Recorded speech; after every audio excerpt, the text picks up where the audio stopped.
Hello, my name is Samantha, and I'm here today to talk to you about the IELTS test. So I'm here with Gradhopper, who is creating these videos for their prospective students in order to provide them with a free service that can help you to achieve your dreams of studying abroad. We will have more videos like this in the future and hope that they will help you get a higher score on your IELTS exam. So today we're going to talk specifically about the reading section of the IELTS test. And then in future videos, we will discuss some of the other sections. So the IELTS test prep reading section, let's get started. So for the structure and timing, there will be 3 texts on the reading section of the IELTS test. You have to read these 3 texts and then also answer a total of 40 questions. So each section will have several questions with it, and it varies a little, but then in total it's always 40. And you have 60 minutes to complete this section of the test. So if you do the math, you can realize that there's not a lot of time per question, especially when you consider that you have to read these texts that are usually similar to an excerpt from a textbook, so like a short article on an academic topic. So you need to read 3 things that resemble articles and answer 40 questions in 60 minutes.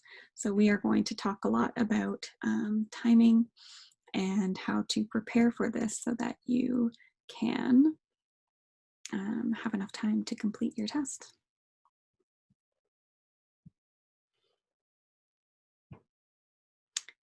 And on the test, you will see some hints as to the timing. So each reading passage will tell you how many minutes you should spend on it. So it says here, just to give you an idea, it says you should spend about 20 minutes on questions 14 to 16, which are based on reading passage 2 below. So when you're reading each passage, it will tell you how many minutes. Just to give you a rough guideline, some will take you a little longer, some might be a little faster, but it is good to spend about 20 minutes on each section. For the scoring, as I mentioned, there are 40 questions on the test. So you can get anywhere from a 0 to a 40, but they do start the scale here at 4, but I'm sure you will get more than 4 questions right. So just a note that although you are scored out of 40, then that score is converted to a band score. So when you are looking at different schools and you want to know what their requirements are and how high of a score you need to be accepted, then those scores are on a scale here up to 9. So a perfect score would be a 9. So you can then use this guide to see if your school requires a 7, for example, then you would know that that means you have to get between 30 and 32 as a minimum. So at least 30 questions right to be able to achieve a score of 7. So a perfect score is 40 questions correct, or also 39 questions correct. So even if you get one wrong, it still converts to a score of 9, which is great. But you can aim for any of the numbers that is required by the academic organization that you are applying for. About the subject matter of the texts that are found on this test. They are all academic subjects that usually could be found in university level classes. So this would be usually something relating to science. Specifically, they're often about psychology, biology, environmental science, and sometimes history, sometimes music, but they will all be something academic that you could find in perhaps a university textbook or an article for university. So it is content from academic journals, books, and newspapers. Often it looks like it would be from a textbook. So these are the types of materials that you should familiarize yourself with. before doing this test, of course, a great way to prepare is to study the actual IELTS test prep materials, but you can also find other materials for other types of English language tests, or just subject matter from actual university courses. Anything that has more of an academic side of it, an academic focus, that can help you. So we will talk about that in more detail as well. But it is great if you can study materials where you won't understand all of the words, because usually on these tests, you can't understand 100% of the words. It's academic and it's something that you haven't already studied. So if you're reading a text about biology and you're already a biologist, of course, that might not be as difficult. But it could be any subject and it won't be 3 texts all about biology. So there's no way that you can know all of the words. So exposing yourself to as many different types of academic vocabulary as possible is really helpful. And then also, because you can't just learn every possible word that can be on the test, you can try, but you can't get 100% of the English language. So the other thing that is really important is to make sure that you can read something where you don't understand 100% of the words and still understand the general idea and still be able to answer questions about it, even though there are some words that are new to you. So learning the meaning of a word from context is a really great skill to develop, and just being able to focus on getting the answers to questions without spending too much time trying to understand every single word and every sentence in the text. So those are some things we'll talk some more about as well. This is an example of one of the passages from an IELTS test. So it is about William, Gilbert, and magnetism. So they're talking about the 16th and 17th centuries and 2 great pioneers of modern science, Galileo and Gilbert. So it is talking about scientists. They're talking about the accredited father of the science of electricity and magnetism, an Englishman of learning, and a physician at the court of Elizabeth. So these are the types of things you'll read about. Some things from history based on science or other topics, and it will be fairly academic in focus. So science is one of the favorite topics. Usually you will see one text that is more science-based, at least on each IELTS exam. The types of questions that you can find on the IELTS test, they tend to be a little bit predictable. You can't know exactly what the questions will be, of course, but they do have certain styles of questions and types of questions that they use very regularly on all of their tests. So when you familiarize yourself with those types of questions, it will really help you move through the test more quickly. So I will go over a few of the more typical kinds of questions that you will find on the reading section of the IELTS test. So the first example is sentence completion. So for sentence completion, here is one example, and they say, complete the sentences below with no more than 2 words from the passage for each answer. Write your answers in boxes 34 to 36 on your answer sheet. And the example they have here is Walter Coates's records largely contain the information of blank. And then you'll see the other examples as well. So a few key things to keep in mind. The first one is you generally can't go find the exact same sentence in the text and just find the answer with exactly this sentence. Walter Coates's records largely contain the information of something. So it's not quite that simple, but they will be very similar. So you can find something about Walter Coates's records and then what type of information it has, even though the words won't be in the exact same order. So that's important for you to realize that it won't be word for word. Of course, another very important thing that they wrote in caps, so they're trying to bring your attention to this, is that it can be no more than 2 words. So some people might think that fill in the blanks would be just one word. That is fairly common, but for the IELTS test, they want you to use one or two words for each blank. So you have to read these questions very carefully. So it might say one word sometimes, it might say two words, it might say no more than three words. So you have to be sure that you read this really carefully to be sure what they want. So if you put one word answers for everything and they said no more than two words, then maybe you're missing some important words. Or if you put a three-word answer and they said no more than two words, then you can't get those points. So that is something important to look at. And for all of the questions on the IELTS test, you have to be careful reading the questions. Some people, if they've practiced a lot, they've done a lot of practice tests, then they might be tempted to skim the question and try to answer it really quickly. They might see this and think, oh, fill in the blank. I've done this so many times. So they go, they fill in the blank, they leave, but maybe they thought that they could put just one word in the blank or up to three words, but here it says up to two. So be careful and read the questions slowly. Not incredibly slowly, but very carefully. Another type of question that is very common, extremely common on these tests is true, false, not given, or yes, no, not given. So it will be one of the two. First, I have an example of true, false, not given.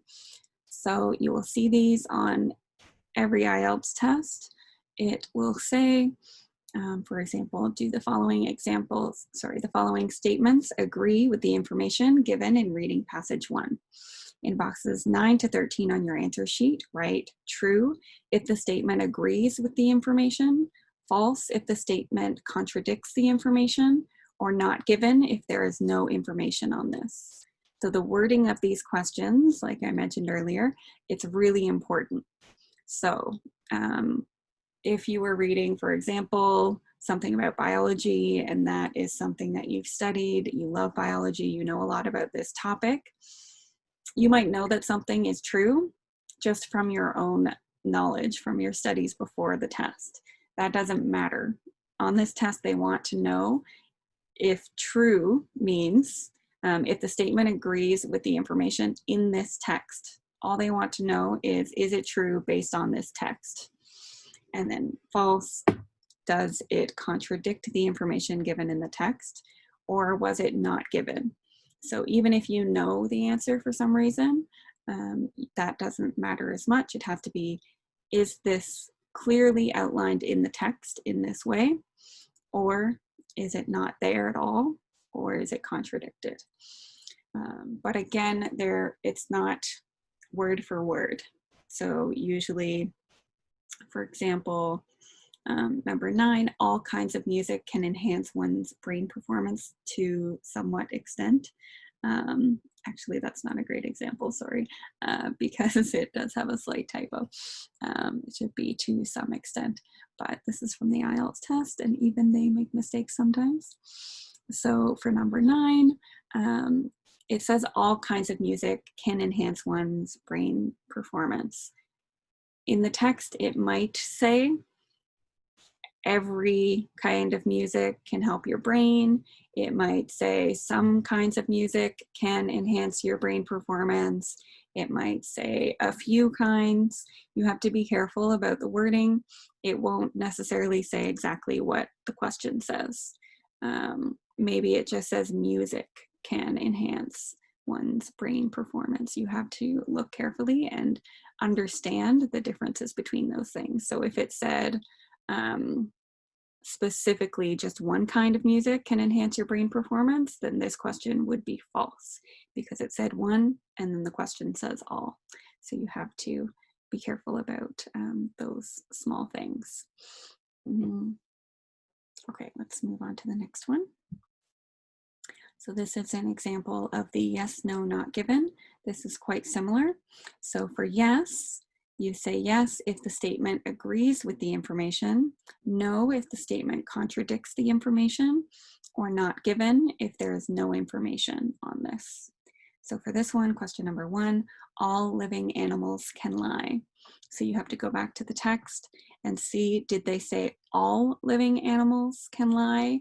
Did they say some living animals can lie? Did they say humans are the only things that can lie? And then based on that information, you can say, yes, it agrees, no, it contradicts, or maybe they didn't say anything about this at all. And then you can say not given. So just be careful about the details of each line of the questions.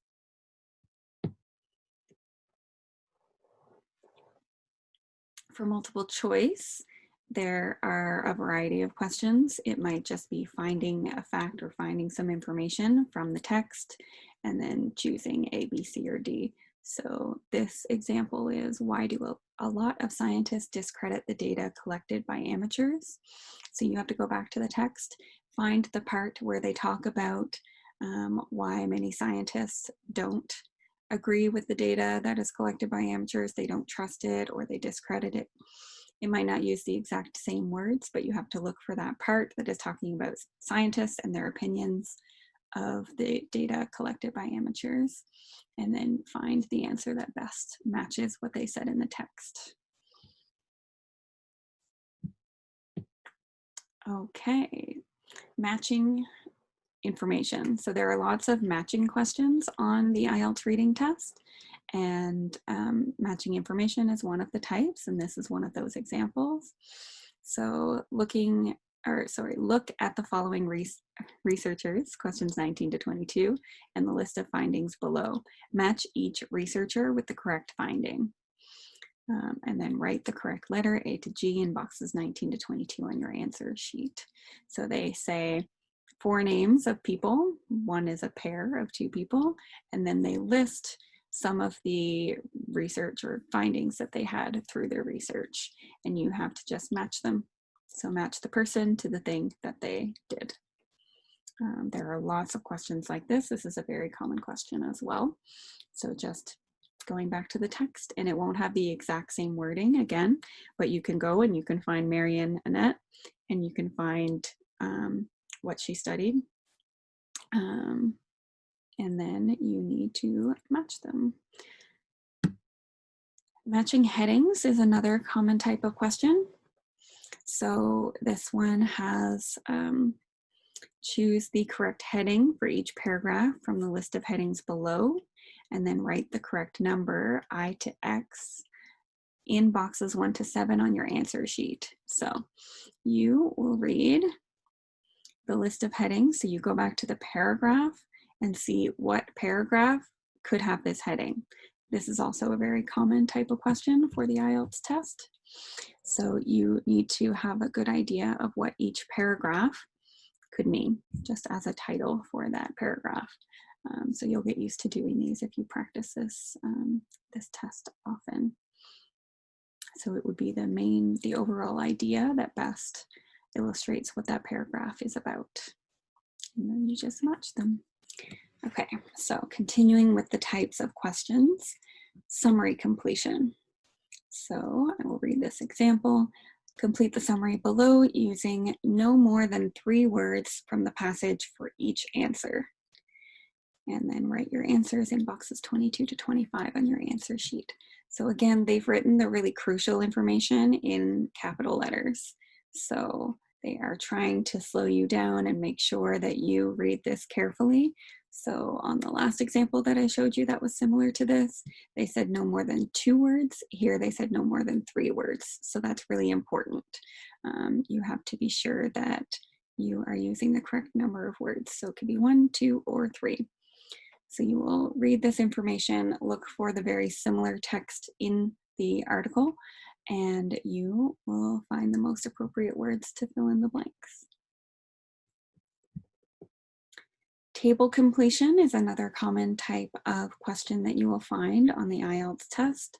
So this is an example where they asked you, again, they put it in caps, choose no more than 2 words from reading passage 2 for each answer. So you know that you can't put 3 words, you can only put 1 or 2. And here they do this with tables. They might have a variety of different topics for those tables, but here they have dates, features, aims, and examples. So you can say before 1700, these are the things that they did. This is the feature, this was the aim, and this was the example. So they gave that top line completely filled out so that you can see what it looks like. And then by the middle of the 18th century, you go back to the text and see what they talked about happening around the middle of the 18th century and before. So the feature, a collection of what and games, then it says the aim, and then you have an example as well. So in the text, you'll find things relating to the middle of the 18th century, the early 19th century, and then the late 1930s. They sometimes have flowchart completion. This one is not quite as common as some of the others. I don't see it on every text, but it does happen sometimes. It's definitely worth reviewing. So here they have complete the flowchart below, choose no more than 3 words from the passage for each answer. Write your answers in the boxes 23 to 26 on your answer sheet. So again, they've given you that really important information, no more than 3 words. So you cannot use more than 3 words when you are filling this out. So you can look at this flowchart and see, so tropical warm water, then water becomes something and sinks, then deep ocean current called something, less dense, hard to sink. You have to look at all of these, and then the items that flow in from this way as well. So they've got all of this information that will be outlined in the text. You need to take the keywords, 1, 2, or 3 words, and put them into the flowchart. Okay, to cover some strategies for the test, I recommend that you skim everything before starting. So just take a really quick look at what the text is about, how long it is, and what types of questions go with the text. I think you can skim the content of the text without actually reading it, just to get an idea of what you're going to be looking at. And then I recommend that you read the questions before reading the text. So the thing about these texts is that they are very academic at times. They can be a little confusing, or you can get caught up on some of the words that you don't know. So reading the questions first can help you to focus on only the important parts. So I like to read question 1, go find the answer for question 1, then read question 2 and go find the answer. And I read the questions very carefully, of course. So I find that that saves me a lot of time when I'm doing them. So I think that that is a good way to try out when you're doing your practice tests, to see if that can help you to get through the test faster. Then I wanted to mention that you should highlight any key information and take notes while you're reading. So for example, when you're doing a question that is matching the heading of a paragraph to the paragraph letter or number, then you're getting a really thorough idea of the entire article when you're doing a question like that. So if you notice anything that seems really important, just highlight it, take some notes just to help you find that more quickly later. So often you're reading just a specific part of the text because you are doing each question one at a time, but just in case you're reading a little further to look for key information, then it can be helpful to do this, to take some notes. Okay, general tips for the IELTS reading section. Don't try to understand every single word of the text. So when you're studying, it is great to try to understand every single word of the text sometimes, but when you're doing a timed test for practice or on your actual test, you don't have the time to be quite so thorough. You can't focus on every single word of the text because then you will run out of time. So try not to get too stuck on a word that you don't understand. Focus on the questions and finding the answers to each question, not the entire text. So don't read the entire text and try to understand everything and think about exactly what it means in a broader sense.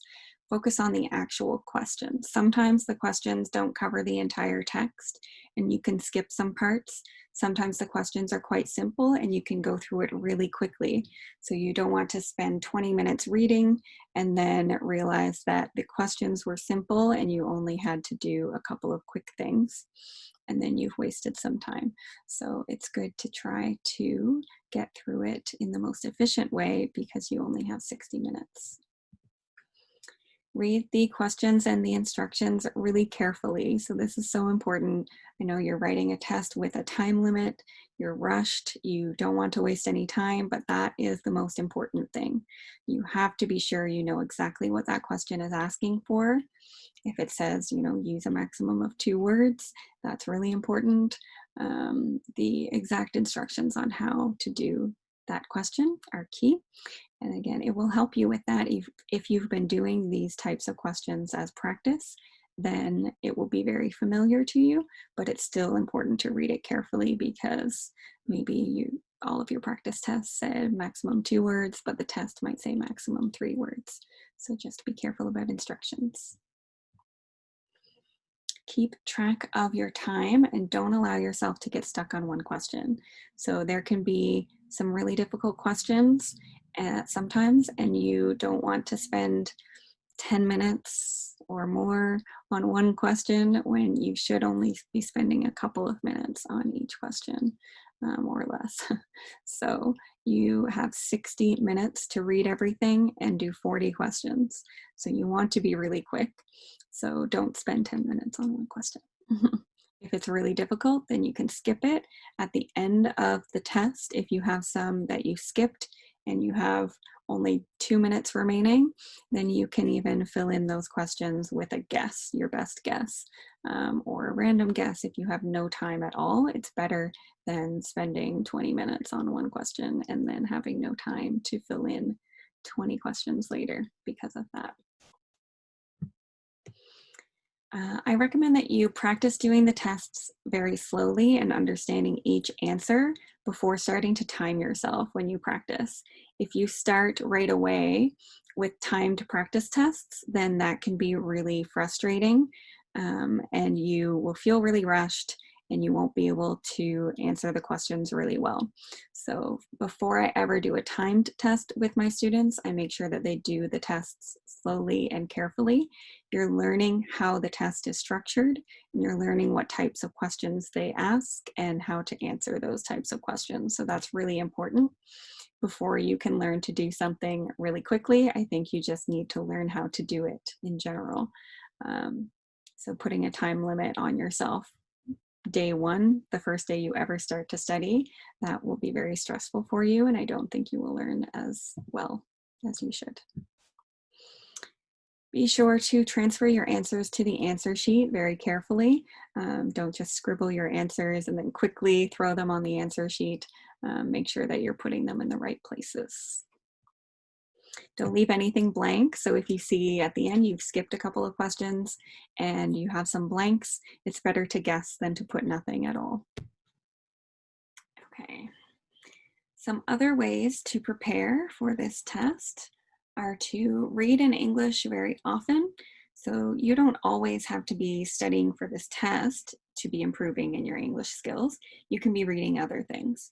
So reading books, reading novels, reading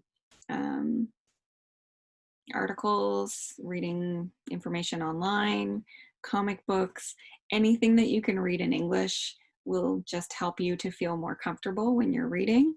Of course, the more academic the topic that you're reading, the more it will help you. But I think reading a wide variety of topics is really important because the test is on a lot of different topics that you can't be fully familiar with. So any new materials that you can read in English will help you. So sometimes take a break from IELTS studying and read something different in English that's a little more enjoyable, but that can still teach you some new vocabulary. Learn lots of vocabulary. So there are lots of different ways you can study vocabulary. Find a way that works best for you. It's great to work with a tutor or a teacher in that sense because they can help you to find that best way and to help you to memorize vocabulary in a really efficient way.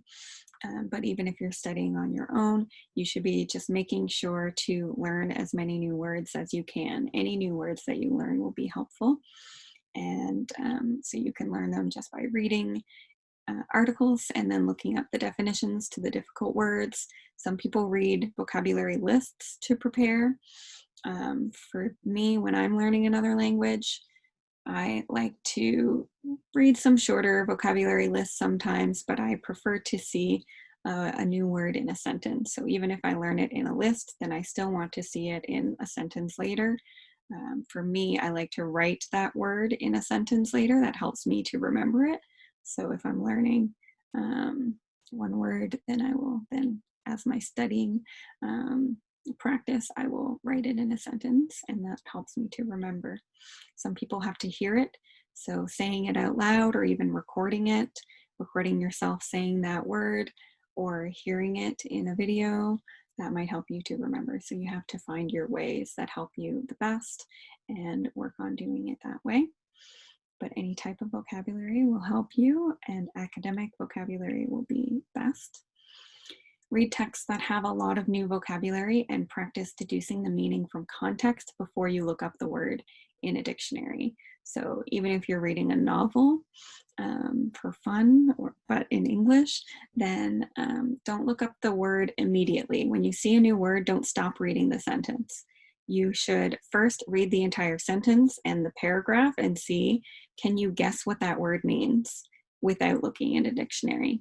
So I think that's really helpful for me personally. So I speak other languages as well, and I do this a lot. So in the beginning, when I was learning Spanish, for example, I would read a novel in Spanish and I would want to look up so many words to understand it. But now whenever I read a novel in Spanish, I skip a lot of the words that I don't understand perfectly, that I didn't know.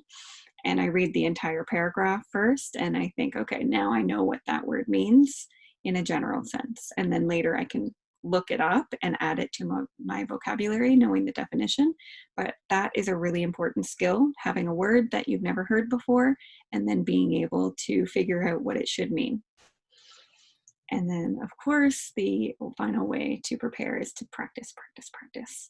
So doing as much IELTS practice as possible will help you.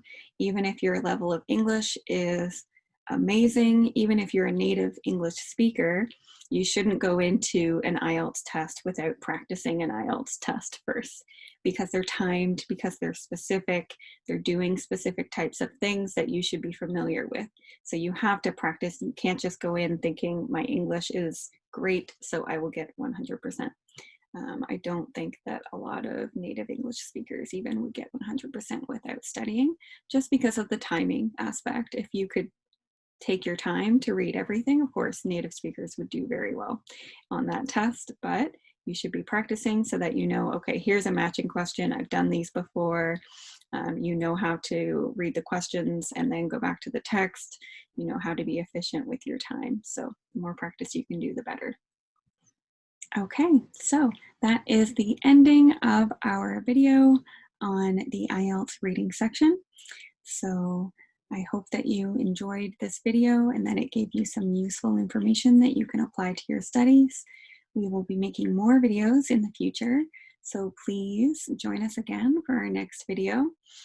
We will be covering all of the other sections of the IELTS test. So I hope you enjoyed the reading section test. I hope that you can take this information and apply it to your studies and increase your score. And we look forward to providing more videos for you in the future.